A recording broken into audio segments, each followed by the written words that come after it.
Hello everyone, and welcome back. The chicken coop with all of our hens has changed.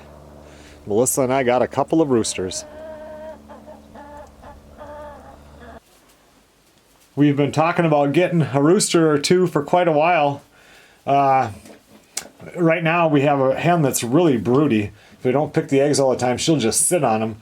And it wouldn't be, if they were fertile eggs, I might leave a half a dozen under her and let her hatch them out. Otherwise, I think between Melissa and I, we have probably 5, 6, maybe 7 incubators.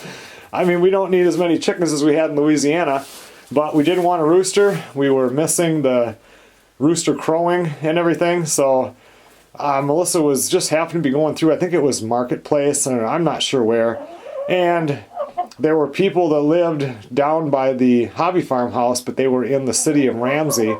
And they had roosters, they had neighbors that complained, and either these roosters were going to be given away for free or put into the freezer. So we went ahead and picked them up. They're real pretty birds. The one that's closest to us right here, that one they got at a later date, that one they found advertised somewhere.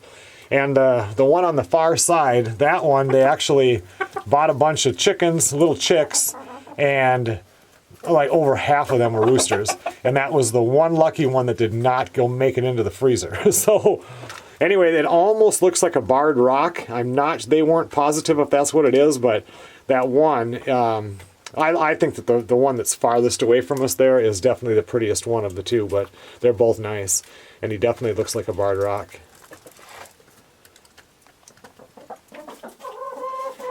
Well, the chicken coop will never be the same. I mean, it's not going to be as quiet anymore, but we were missing that.